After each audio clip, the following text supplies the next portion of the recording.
Hey guys, I'm in New York City just hanging out. Hey all, Scott here, and this is bad.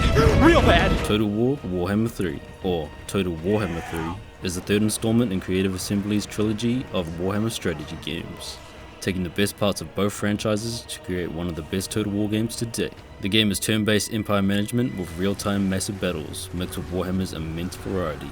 To give a brief overview, in previous Total War games, every faction typically shares a lot of the same roster, save one or two unique units, as they're all just humans with sharp sticks or glorious Nippon steel. And this can lead to a title getting stale as soon as your second campaign. In Total Warhammer, however, every playable faction is completely unique with their own units, playstyles and effects both on and off the battlefield. One battle you're fighting regular ass humans, next you're fighting vampires and zombies, Wolf 34, Lord of the Rings, Amy Schumer, me, James Charles, rats. Collectively over this trilogy, I have a few hours played, and you can see why. Even after all that time, I can't say I've experienced every army matchup or even played every lord. Not only that, this is the best a Total War game has felt to play. Gameplay, audio, visual, replayability, immersion. If any of that even slightly interests you, then I can easily recommend you go out and buy Total Warhammer 2 on sale, because it always goes on sale for like half price.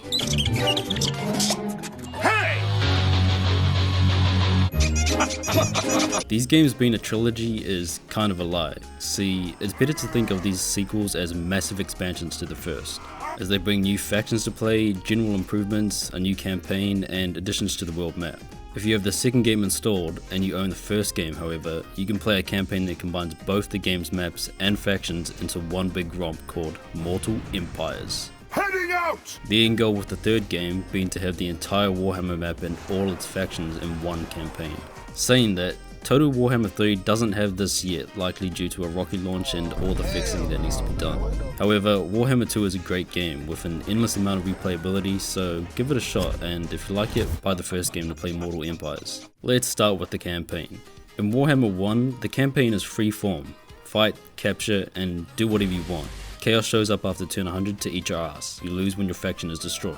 Great. This is also how Mortal Empires works. Warhammer 2 is a race to fill the spa and win a final battle. This has its own problems, but it still rewards you for playing your own way, as well as allowing you to interfere with another faction's progress. Warhammer 3, on the other hand, combines the worst parts of the previous campaigns and turns it up by, an excessive amount. Chaos Invasion after turn 100? How about every 25 turns in every region? Average pace jog to complete the Vortex race? How about a full-blown Usain Bolt sprint to collect 4 souls before every other major faction, and if you miss one chance to grab one, you are fucked. A typical Total Warhammer campaign has you building up armies and taking territory, allowing you to expand and gain more power. In Warhammer 3, every 25 turns, Chaos Gates open in every region for 15 turns, which spread corruption at a stupid rate and spawning an army in 5 turns to destroy your cities. So the more regions you have, the harder you have to hold your progress to deal with some bullshit every few turns. Now, you can close these gates with either a hero using a fair bit of gold or fight a battle with an army. However, you have no idea how strong the enemy will be and you can't retreat from these fights. So you're basically required to bring a full stack to deal with them, and if you don't do it quickly, either an army will spawn to fuck your cities up, or the public order penalty for having maxed out corruption will spawn a rebellion to do it instead. Meanwhile, you're fighting 5 different fucking factions on multiple fronts, so you can't spare the resources to deal with this shit, because every faction, the millisecond they meet you, declare war on you. Also, during this event, you have to send your faction leader, i.e. the Chad carrying your military efforts, into a Chaos Gate to go fight for a soul, drastically lowering your chances of dealing with the gates in your regions or holding back your enemies. And to top it all off, the AI don't seem to give 2 shits about the Chaos Invasion, receiving next to none of the penalties you do from them. Get this, in previous games, corruption in all its forms was slow spreading and over time led to negative effects for factions opposed to it, and positive effects for the ones spreading it. Vampire counts would have to send heroes into a region or build specific buildings prior to invading and claiming it, or suffer massive penalties such as attrition, leadership debuffs, and negative public order. In this game, within 4 turns of a gate spawning, the entire region has maxed out corruption, giving non-chaos factions all those negative effects almost instantly, saying, hey, fuck you for playing, bitch, and giving Chaos factions a host of benefits when invading, even though they did nothing to earn it. Like, I don't even know if Chaos factions take attrition when in low corruption areas like vampire counts do, because every region always has a fuck ton of it. Now, clearly they've done this because this is the Chaos game, where the gods of chaos are leading a full-scale assault on the multiple races. But all this shit is doing is making the end of the world feel like a complete nuisance instead of this major event like it did in the first game. So the aim of the campaign is to wait for the gates to open, blue skidoo into one of the 4 realms of chaos with your faction leader, battling through blood, shit, cum, and knowledge to reach a battle against the demon prince to claim a soul. This ain't a regular battle though. Instead, it's a new kind called survival? I don't fucking know. You basically fight to capture points and then defend them until you reach the end. These battles suck shit, take way too long, and reward Zerg rushing rather than any defensive or aggressive tactics. But at least the devs know they suck because you can just auto-resolve them with minimal chance of failure. Each of the 4 Chaos realms have unique mechanics and objectives to complete that pertains to each Chaos god, which is a welcome change to Warhammer campaigns and makes adventuring into them really enjoyable. The first time, Khorne has you attaining blood by fighting hostile enemies, and if there's other factions in the realm at the same time, you can fight them before they beat you to the final battle. There are also some overpowered weapons to grab around the map that will also replenish your forces. Slaanesh has you descend down a number of floors, each one prompting you to leave Fuck, I can't say this one, god damn it. Each one prompting you to leave with a rewarding gift, and it can be pretty hard turning some of these down.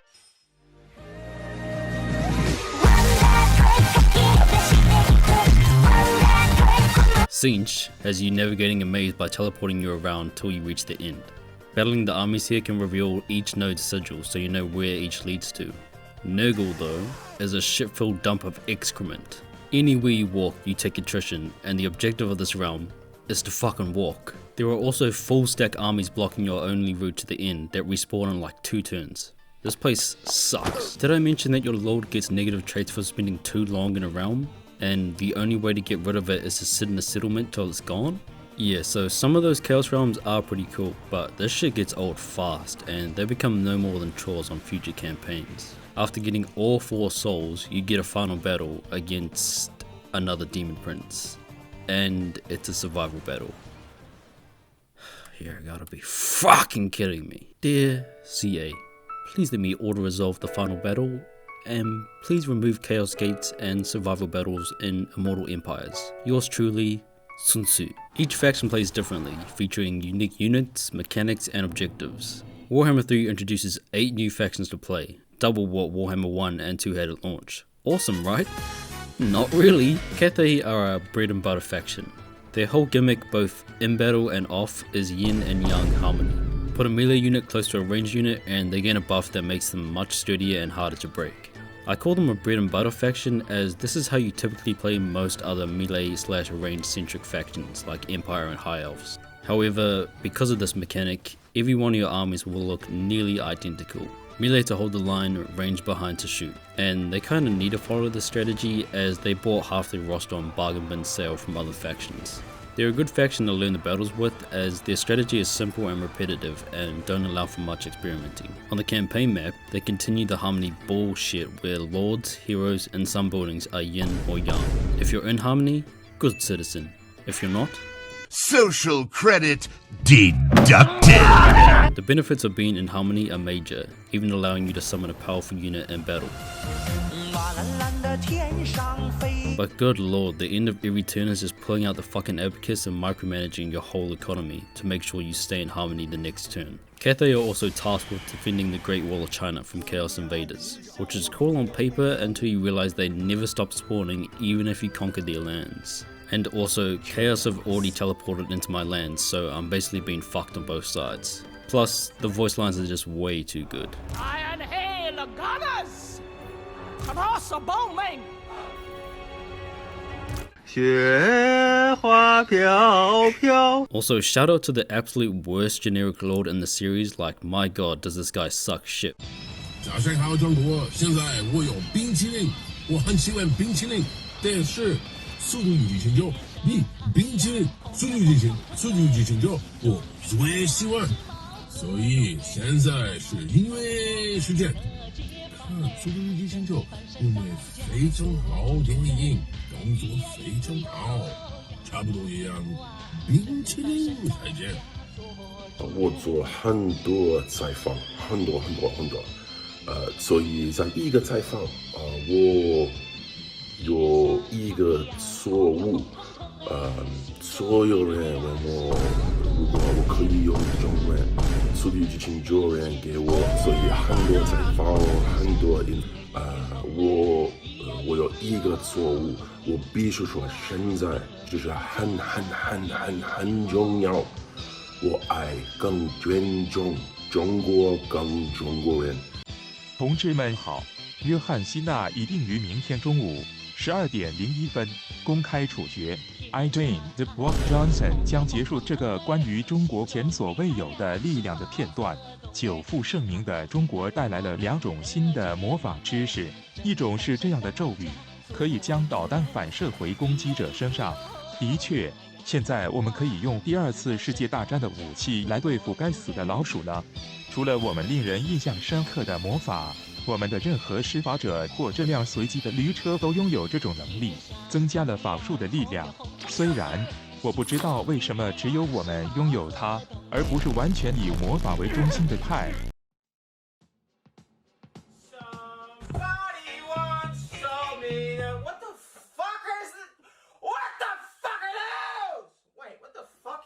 Ogre Kingdoms are the pre-order race. CA love doing it every game because why wouldn't you exploit a consumer's FOMO for financial gain? On the real, this is a $20 DLC faction that is worth $0 and should have been in the base game, like another faction. Thankfully, I got it free with Xbox Game Pass because damn, I would not have bought it separately. I would call these guys the stupidest faction in the game as their dominant strategy is just select all your units, press G, Control G, then right click the enemy army.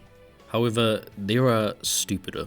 Pretty much every unit in their roster is only meant to charge straight into enemy lines and beat the shit out of them, and even tight formations like Cathay's quickly become a mess against an ogre charge. If you ask me, these guys are overtuned. The first tier of ogre units are cheap as hell, and I went through 80% of the game with an entire army of them, as a lot of infantry struggle with attacking an enemy that's knocked them a kilometer away. They also have probably the best ranged infantry in the game, who are straight up busted, but they are damn fun to use. On the campaign map, they can't upgrade settlements beyond level 3, but instead place a camp anywhere which acts as an all-purpose settlement, recruiting and replenishment hub, gives friendly armies food, which ogre armies require every turn, but don't worry, it never runs out. And also completely negate attrition.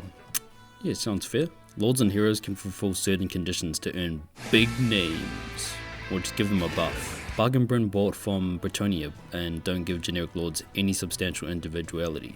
Armies can also offer food to Yo Mama to gain a buff. 2 of which are worthless, 1 of which is essential, so this mechanic is pointless. Every 10 turns you can take 1 of 3 ogre contracts, which are randomly generated missions from other factions to earn gold and standing with them. However, these don't take into consideration that the target is halfway across the map and I'm busy killing chaos in all of my regions. Finally, since ogre armies are large entities, they can't use siege equipment, so can immediately launch attacks on walled settlements and break said walls with a unique ability, allowing them to easily break through enemy defenses. Oh yes, sieges, I should probably talk about those since they did change them.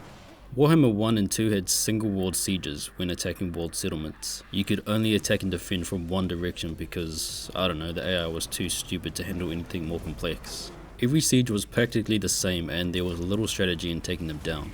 Warhammer 3 changes this by having varied siege maps for both walled and unwalled settlements, allowing multiple directions to attack and defend from, elevation, choke points, and letting the defender build defenses like wall blocks and turrets. Multiple control points are dotted around the map, which give the defender more supplies to build, encouraging the attacker to claim them, which destroys surrounding defenses. The defender wants to strategize, such as holding a point long enough to whittle the enemy down with missiles, or to build improved defenses around the victory point, then falling back to hold it. I've managed to win some vastly outnumbered battles during these sieges by using such tactics, and I don't think it's been done better before in a total war game. Saying all that, it's limited by the AI, as they're not able to employ such strategies or do basic maneuvers like attacking an exposed entrance, and often just rush through one way with their entire army. Overall, it's a major improvement over the previous games and a nice innovation for the franchise that I hope gets improved on in future titles. But like with all Total War games, the AI is the root of the problem.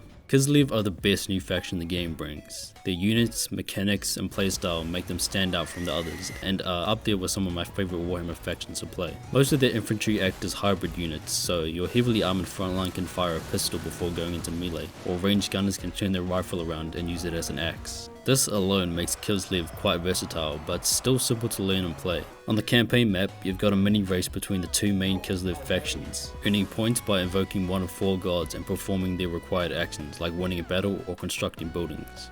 There are checkpoints that gives whoever reaches it first a permanent buff, and winning the race forces the losing faction to join yours. A fine system on paper, but your opponent doesn't really participate and just passively gains points every turn.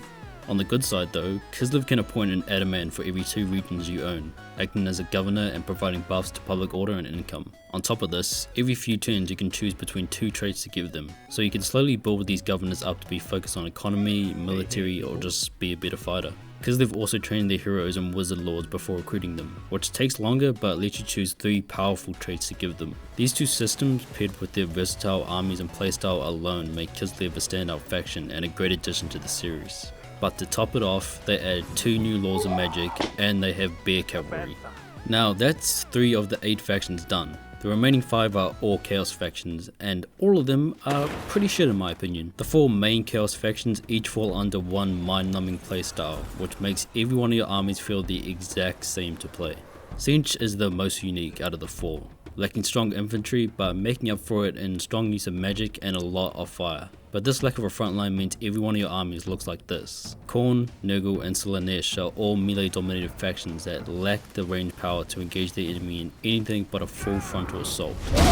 Khorne has heavy armor and is good when they get in the fight. Nurgle are slow and not very good in the fight, but have so much health and poison they can outlast their enemy. Slaanesh are extremely fast and can engage the enemy before they can make use of their ranged advantage, and are good at disrupting formations with their charge. These 3 factions share the exact same playstyle, no need to worry about formations or matchups, just slam into the enemy and hope you win. This basic ass playstyle stems mostly from their rosters, as they all have a severe lack of units, little variety in the ones they do have, and to top it all off, they share units with each other. Forsaken of Tzeentch, Forsaken of Nurgle, Spawn of Khorne, Nurgle, Tzeentch, Slaanesh, Chaos Furies of Khorne, Nurgle, Tzeentch, Slaanesh, Soul Grinder of... you get my point. Here are the number of units for each roster. Here's the number after taking away shared units. Here's the number after taking away exalted units, which is just a better version of a unit. And here's Tzeentch and Khorne's number if we take away the units they took from the Warriors of Chaos and Beastmen factions, but at this point I'm just being pedantic. The average unit roster is around 20, which gives each faction a nice amount of variety and allows you to build each of your armies differently. And it's because of this variety that many battles feel fresh and makes the game endlessly replayable. Whenever you fight one of these 4 factions though, it's just the exact same shit. Rinse and repeat. Remember, this series succeeds because of its variety, while other Total War games stagnate. I don't even really care to talk about their campaign mechanics because they're not that great either. Khorne focuses on raising settlements instead of capturing them, allowing him to continue moving and attack. But this kind of campaign has been done better with the Beastmen rework in Taurox. Tzeentch can perform South-South style schemes like stopping every army in a faction from moving for a turn or trading settlements. But this just makes him really annoying to be at war with. Nurgle inflicts plagues on settlements or armies. But this just means you don't want to fight a Nurgle army because even if you win, you get a plague that causes attrition for a stupid length of time. Slaanesh keeps trying to fuck me and it makes me feel uncomfortable. The final faction is the Legion of Chaos, which is somehow the most unique and most boring faction in the game. They have a few gimmicks. The first is their lord, the Demon Prince, is fully customizable from name to the weapons and armor he uses and what chaos god he sides with. The second is the faction is chaos undivided, letting you recruit any unit from any of the 4 chaos factions, slowly unlocking higher tier units and equipment by earning favor through battles and dedicating settlements to each god. This also gives you access to one of their campaign mechanics, such as seducing units to your side with Slaanesh or getting stacking buffs from winning battles with Khorne. Once your favor with the god is maxed out, you can choose to dedicate fully to them, letting you eventually lock the highest tier units of that faction, as well as getting buffs for their lower tier units. In a game where variety is king, a faction that can make use of 4 different factions units and mechanics, on top of being able to fully customize the lord's equipment, sounds amazing. Here's the problem though.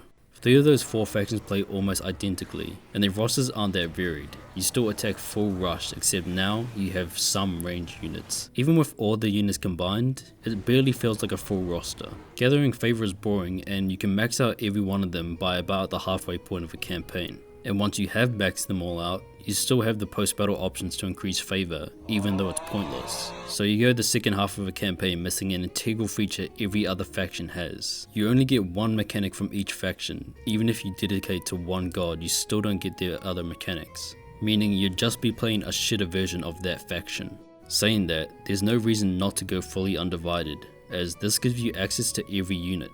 You can dedicate a settlement to one of the 4 gods, so you get buildings and units of that faction. But they're all the same for each faction, all the same infrastructure buildings aside from one slightly different one.